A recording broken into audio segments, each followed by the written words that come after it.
जो हमारी सबकी जिंदगी में कभी ना कभी असर डालता है। जी हां, आज हम बात करने वाले हैं मेंटल हेल्थ पर, यानी मानसिक सेहत।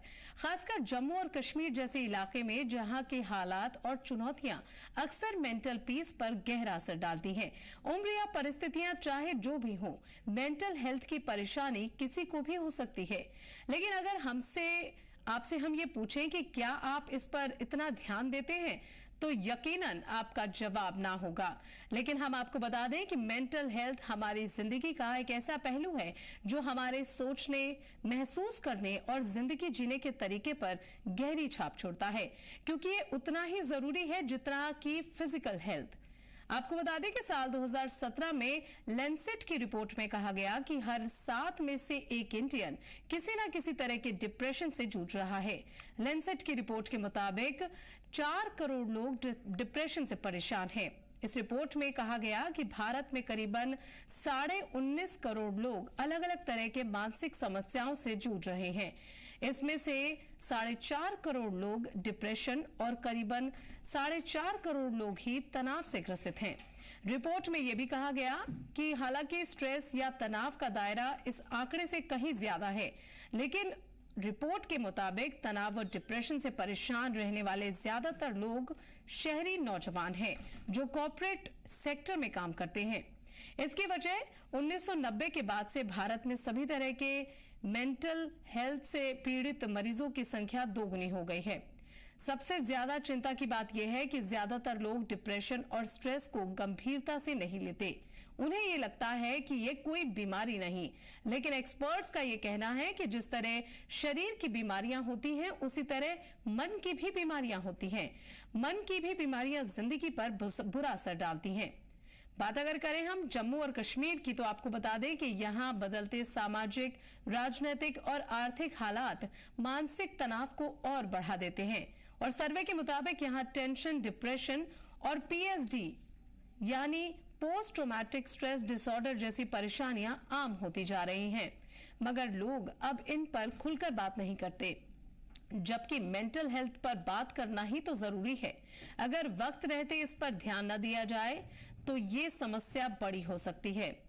ऐसे में सबसे पहले ये जरूरी है कि इसे समझें और इसका हल निकालें। इसकी टॉपिक पर आज हम बात करेंगे और हमारे साथ इस वक्त एक्सपर्ट्स का पैनल भी मौजूद है। हम उनसे भी बात करेंगे और जानेंगे कि मेंटल हेल्थ के लिए किस तरह से अवेयरनेस प्रोग्राम होने चाहिए और इसके लिए सही कदम उठाना कितनी बड़ी जरूरत है। तो आपका दिल क्या कहता है, यह जानना बहुत जरूरी है, और आपके दिमाग में क्या है, यह भी जानना बहुत जरूरी है। लेकिन इस खबर पर हम अपने एक्सपर्ट से चर्चा करें उससे पहले आपको बता दें कि जम्मू कश्मीर में mental health and institute of mental health and neuroscience के जरिए साइकाइट्रिक केयर में देखभाल के लिए ऑनलाइन वीडियो कॉन्फ्रेंसिंग सर्विस शुरू की गई। ये सर्विस जम्मू कश्मीर में ट्रेन प्रोफेशनल तक पहुंचने को आसान बनाएगी, जहां मेंटल हेल्थ पैरामीटर से दूर होने के सख्त कोशिशों का मुतालबा किया जाता है। बता दें कि ये पहल स्टेट में टेली मेंटल हेल्थ नेटवर्किंग का हिस्सा है और वीडियो कंसल्टेशन फैसिलिटी को प्रिस्क्रिप्शन जनरेशन से लेस किया जाए, ताकि मेंटल हेल्थ प्रॉब्लम से मुतासिर लोगों को पेशेवर ट्रीटमेंट मिल सके। खास बात यह है कि वीडियो कंसल्टेंसी पर expert child psychotherapy, neuropsychiatry, de addiction, sleep medication, mood disorder और ख्वातीन के मेंटल हेल्थ को दुरुस्त करने के लिए समाधान सुझाएंगे।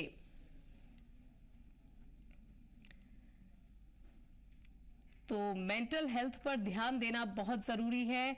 हमारा दिमाग क्या कहता है, ये जानना बहुत जरूरी है। और इसी पर बात करने के लिए हमारे साथ जुड़ चुके हैं एक्सपर्ट का पैनल। हमारे साथ जुड़े हैं doctor Mohsin Wali, senior physician, और डॉक्टर जुनैद, साइकाइट्रिस्ट। आप दोनों का बहुत बहुत इस्तकबाल है। और सबसे पहले डॉक्टर मोहसिन, आपसे जानना चाहेंगे कि मेंटल हेल्थ पर बात करना क्यों जरूरी हो जाता है? देखिए, आपने बिल्कुल सही कहा। दिल और दिमाग बॉडी का बहुत इंपॉर्टेंट हिस्सा है और दिमाग के अंदर में ही दिल काम करता है और पूरी बॉडी करती है। और आजकल यंग जनरेशन में हम बहुत ज्यादा देख रहे हैं कि सुसाइड्स बढ़ रही हैं और स्ट्रेस बढ़ रहा है, और आपने बिल्कुल ठीक मेडिकल टर्म यूज़ करी, पोस्ट ट्रॉमेटिक स्ट्रेस डिसऑर्डर। ये धीरे धीरे बहुत ज़्यादा बढ़ गए हैं। न्यूक्लियर फैमिलीज हैं, और कश्मीर में एक एडेड स्ट्रेस होती है वेदर की, और बहुत से महीनों में लोग घर में ही रहते हैं और बाहर सूरज भी नहीं देख पाते हैं। तो ये बहुत ज़रूरी हो जाता है कि उन दिनों के हिसाब से भी और पूरे साल में भी हम अपने फिजिकल और मेंटल एक्टिविटी को बैलेंस करके रखें। और एडवर्स वेदर कंडीशन से भी ब्रेन पे बहुत ज़्यादा असर पड़ता है। जो कोल्ड कंट्रीज हैं वहाँ के लोग जब सूरज को देखते हैं तो बहुत खुश होते हैं, उन्हें खुशी मिलती है। तो इसी तरह से वहाँ का, आपके यहाँ का जो वेदर है, और मुझे बहुत अच्छा लगा था लास्ट टाइम मैंने देखा था, इस पे काफ़ी काम हुआ है जम्मू एंड कश्मीर में। और जो आपका इंस्टीट्यूट ऑफ न्यूरो साइंसेज है, वहाँ के कुछ लोगों से मेरा इंटरेक्शन भी हुआ था ऑनलाइन, और आपने भी दिखाया था अपने चैनल पे कि वहाँ पे बहुत ज़्यादा काम हो रहा है इस पर, और ये बहुत अच्छी शुरुआत है।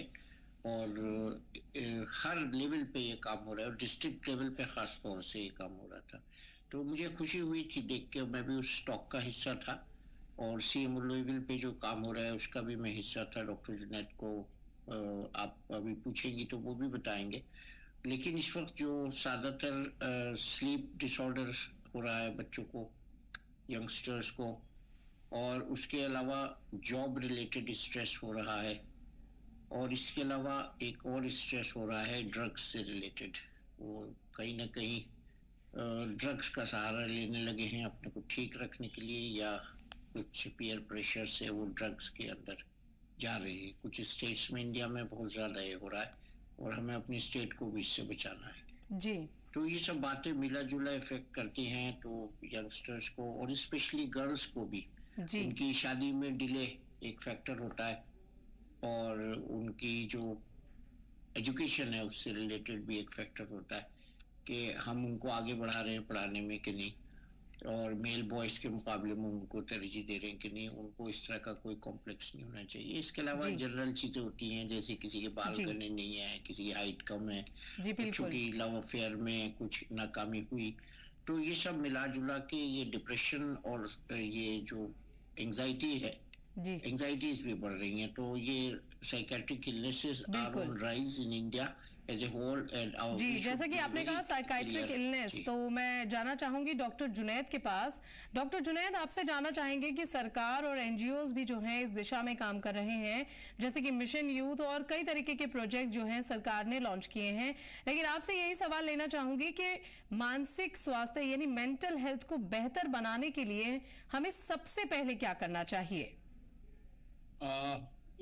Thank you Shivani ji for giving me this opportunity. देखिए, जब आप मेंटल हेल्थ की बात करते हैं ना, जैसे आपने दोहराया भी प्रोग्राम में कि ये वैसी चीज है हम यूजुअली नेग्लेक्ट करते हैं, मगर ऐसा देखा गया है कि अगर हमारा दिल दिमाग ठीक है, हमारा जहन ठीक है, तो उसकी वजह से हमारी हेल्थ भी ठीक रहेगी। अगर हमारे मेंटल हेल्थ इम्पैक्ट हो रहा है तो ऑब्वियसली उसका direct impact, indirect impact physical health पे भी पड़ता है। अगर हम बात करें मेंटल हेल्थ की, तो देखिए इसका मैं मानूंगा कि जो मेन जो चीज है जो हमें एक साइकियाट्रिस्ट या क्लिनिकल साइकोलॉजिस्ट से जाने से रोकती है, वो है स्टिग्मा, और दूसरा है लैक ऑफ अवेयरनेस। जब हम बात करते हैं मेंटल हेल्थ की, कुछ दिखाने के लिए है नहीं। फॉर एग्जांपल, अगर किसी को डायबिटीज है, किसी को थायराइड की तकलीफ हो या ब्लड प्रेशर की तकलीफ हो, वो कुछ टेस्ट कर सकते हैं, कुछ इन्वेस्टिगेशंस कर सकते हैं, तो उस पर सब कुछ निकल जाता है। मगर अगर हम बात करते हैं स्ट्रेस, एंजाइटी, जैसे आपने बताया डिप्रेशन, स्लीप डिसऑर्डर्स, ये सारा एम्पिरिकल होता है, हिस्ट्री बेस्ड। और ऐसे इंसान तो बाहर से पूरा ठीक दिखता है, मगर वो एक इंसान ही समझ सकता है उसके दिल दिमाग में क्या परेशानी है, किन चीजों से वो जुझस रहा है, उसकी वजह से उसको इम्पैक्ट हो रहा है। तो पहली बात आ जाती है स्टिग्मा को खत्म करने के लिए, क्योंकि जब हम बात करते हैं कि एक साइकियाट्रिस्ट या क्लिनिकल साइकोलॉजिस्ट के पास जाना है, तो हमेशा बात आ जाती है कि मेरे को सोसाइटी क्या बोलेगी, या मैं घर वालों को, बहुत सारे हमारे पास पेशेंट्स आते हैं, उन्होंने घर वालों को भी नहीं बोला होता है, क्योंकि वही बात आ जाती है कि साइकियाट्रिस्ट के पास क्यों जा रहे हो, तुम क्या पागल हो, ये बहुत बड़ा जी बिल्कुल, misnomer है। सोसाइटी में इस तरीके से लोग बात करते हैं। जी हमेशा ये होता है। मगर अगर मैं यहाँ पे आपके मीडियम से बोलूं कि जो पागल का होता है इंसेन, वो अराउंड 1 से 2% ही है साइकेट्रिक एलिमेंट्स, जिसको हम साइकोसिस बोलते हैं, जहां पे एक इंसान को अवेयरनेस नहीं होती अपनी वेल बीइंग की, क्या तकलीफ होती है। बाकी जो 95 टू 98% जो तकलीफ है उसमें एंजाइटी है, डिप्रेशन है, स्लीप रिलेटेड इश्यूज हैं, डिमेंशियाज है जिसमें भूल जाने की तकलीफ है, या उसके साथ सेक्सुअल रिलेटेड इश्यूज हैं, पोस्ट ट्रॉमेटिक स्ट्रेस डिसऑर्डर की जो बात करी आपने, या बात करते हैं हम इंटेलेक्चुअल डिसेबिलिटीज की बात करते हैं हम, या ओसीडी जो बहुत कॉमन है। इसमें इंसाइट रहती है, इंसान को पूरा अवेयरनेस होता है अपने मेंटल हेल्थ के बारे में, मगर वही बात आ जाती है कि अगर मैं किसी को बोलूं सोसाइटी घर वालों के बारे में तो मुझे पागल बोल देंगे। तो वो चीज मुझे लगता है कि जब तक वो डिस्टिग्मेटाइज ना हो जाए ये ब्रांच, तब तक हमेशा पहली हर्डल हमेशा रहेगी कि हम नहीं जाएंगे। दूसरा रहता है कि अवेयरनेस मुझे लगता है घर से ही स्टार्ट होना चाहिए। इसके बारे में पेरेंट्स को अपने बच्चों के साथ बात करनी चाहिए कि क्या है मेंटल हेल्थ।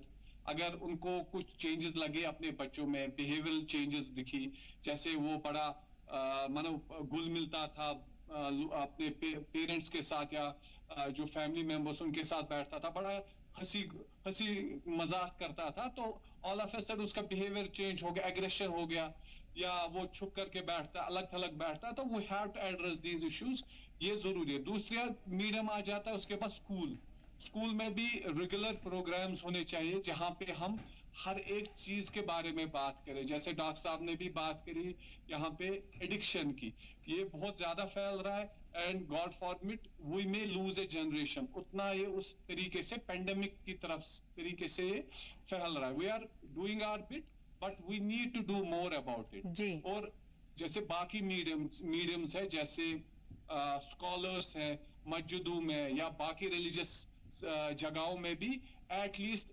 वीकली या फोर्टनाइटली एक सरमन हमेशा हो, जहां पे एक उलमा या एक जो क्रिश्चियनिटी में एक पॉप हो, या हिंदूज में या सिक्स में कोई रिलीजियस लीडर ये टॉपिक हमेशा डिस्कस करे अपने फोक्स के साथ, ताकि हम ये जड़ से निकाल दें ये चीज। और हमेशा ये अगर हम एक स्टेप लेके चले, क्योंकि ये सोसाइटी का we have to come together to fight it out. ऐसा नहीं होना चाहिए। कहीं ना कहीं इस समस्या से निकलने के लिए, मेंटल हेल्थ जैसी प्रॉब्लम से बाहर निकलने के लिए परिवार और समाज का बहुत इंपॉर्टेंट रोल होता है। डॉक्टर मोहसिन, अगला सवाल मैं आपसे लेना चाहूंगी। मेरा अगला सवाल आपसे ये है कि डिप्रेशन और स्ट्रेस से निजात पाने के लिए क्या योगा, मेडिटेशन को लोग कहते हैं कि ये बहुत मददगार साबित होते हैं, तो इनमें कितनी सच्चाई है और किस तरीके से अगर योग जो है वो स्ट्रेस कम कर सकता है, डिप्रेशन कम कर सकता है?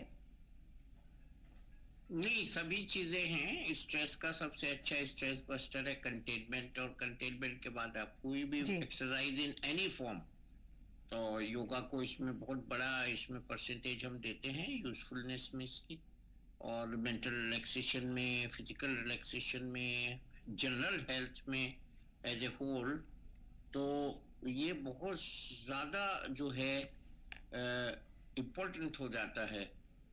और आज ही अभी देखिए यमुना एक झाग वाली हम देख रहे हैं, उसके साथ मौत से पहले किसी ने वीडियो बनाया है, उसके साथ दिखाया गया है, और उसकी सैलरी रुक गई थी यंग एम्प्लॉय की, और उसने डेथ ऑनलाइन अपनी रिपोर्ट की है, और ये धमकी भी दी है। तो ऐसे वीडियोस भी आजकल बच्चे देख देख के बना रहे हैं, सीरियल्स में से या फिल्म्स में से, हॉरर मूवी में से।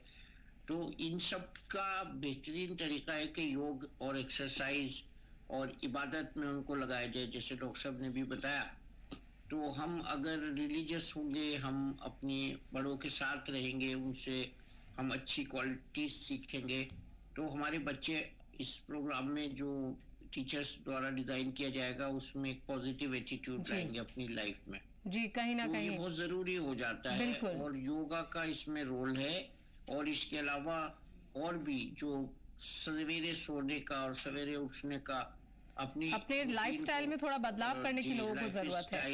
एक्सरसाइज जी। और खाने आपके जैसे कश्मीर में रिच खाने होते हैं, उनके साथ सादा खाना भी खाएं हमारे बच्चे, और एक्सरसाइज के साथ गुड डाइट जो है, इसमें मेंटल एटीट्यूड में बहुत फर्क लाती है।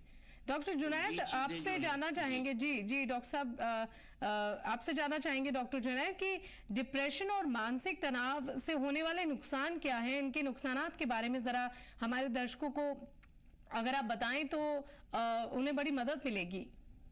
देखिए, जब हम बात करते हैं डिप्रेशन की, जो हमारा ब्रेन है ना, बड़ा ही पावरफुल ऑर्गन है ये हमारा माइंड, ये हर एक बॉडी पार्ट को कंट्रोल करता है। जैसे मैंने पहले भी डिस्कस किया कि अगर हमारी मेंटल हेल्थ अच्छी है तो हमारी फिजिकल हेल्थ भी अच्छी है। जब हम डिप्रेशन की बात करें तो उसमें पहले हम साइकोलॉजिकल सिम्टम्स में क्या होता है कि मन उदास, किसी के साथ बात नहीं करना, उनके जो वेजिटेटिव सिम्टम्स है जैसे स्लीप है, एपिटाइट है, सेक्सुअल इंक्लिनेशंस है, वो सारा डिक्रीज हो जाता है। और इसको हम कभी दूसरा एक टर्म है एटिपिकल डिप्रेशन, जहां पे भूख ज्यादा भी लगती है और नींद भी ज्यादा लगती है, थोड़ा इरिटेट भी हो जाता है, हेल्पलेस, होपलेस, वर्थलेस फील करता है कि मेरा कुछ नहीं होगा, मैं अच्छा है कि अगर मैं मर ही जाता, मेरे को कोई मदद नहीं कर सकता है। और वो वाली जो हेट्रेड वाली फीलिंग अपने बारे में, वो ज्यादा ज्यादा पेसिमिस्टिक थिंकिंग की तरफ जाते हैं जी। जब ये सही नहीं रहता है, ऑब्वियसली उसकी वजह से उनको फिजिकल एलिमेंट्स में उनका वेट गेन ज्यादा हो जाता है, माने वो फिट नहीं रहते हैं, उसकी वजह से उनको कार्डियक इश्यूज भी होने लगते हैं, जैसे मैंने बात की सेक्सुअल साइड इफेक्ट्स भी होने लगते हैं। तो ये बहुत तो कहीं ना कहीं स्ट्रेस और मेंटल हेल्थ पर अगर ध्यान ना दिया जाए तो इससे फिजिकल हेल्थ पर भी काफी बुरा असर पड़ता है। जी हाँ डॉक्टर जुनैद, मैं आपसे यही जानना चाहूंगी कि अगर हम अपने स्ट्रेस पे, डिप्रेशन पे अगर वर्क नहीं करें, उस पे काम नहीं करें, तो कहीं ना कहीं इसका इम्पैक्ट हमारी फिजिकलिटी पे जरूर पड़ता है, हमारी फिजिकल हेल्थ पे इसका बुरा असर पड़ सकता है। जैसे कि आपने कहा कि हार्ट से रिलेटेड एलिमेंट्स हो सकते हैं और कुछ दिमाग से जुड़ी समस्याएं पैदा हो सकती हैं। जी, जैसे डॉक्टर साहब ने कोई बोला, वो ना थोड़ा सा जब वेट गेन ज्यादा होगा तो वो थोड़ा सा फिर वो बॉडी शेमिंग की तरफ भी जाता है।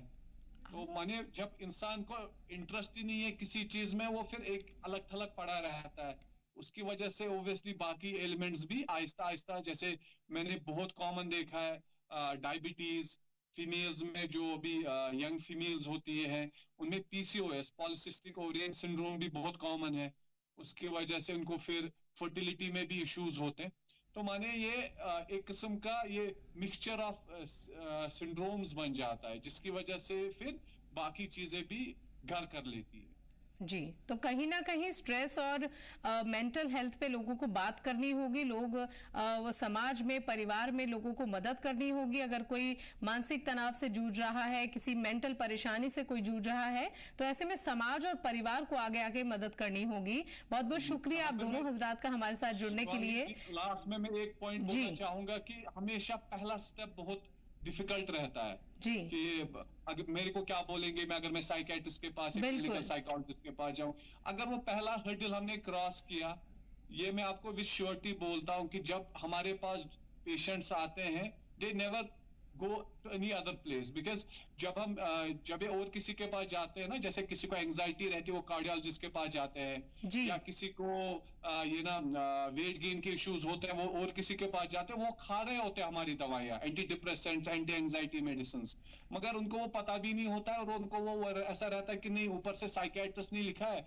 गैस्ट्रोएंटरोलॉजिस्ट लिखा है, कार्डियोलॉजिस्ट लिखा है, ऑर्थोपेडिशियन लिखा है, वो ले रहे होते हैं। तो फर्स्ट स्टेप लेना बहुत जरूरी है। ऐसे में बहुत इंपॉर्टेंट है, पहला स्टेप लेके अपनी मेंटल हेल्थ पर बात करिए, अपनी समस्याओं को लेकर सामने आए लोग, और इसे दबाने की जरूरत नहीं है, क्योंकि इसे दबाने से कहीं ना कहीं आप किसी ना किसी शारीरिक प्रॉब्लम में फंस सकते हैं। बहुत बहुत शुक्रिया आप दोनों हजरात का हमारे साथ जुड़ने के लिए और इस बड़े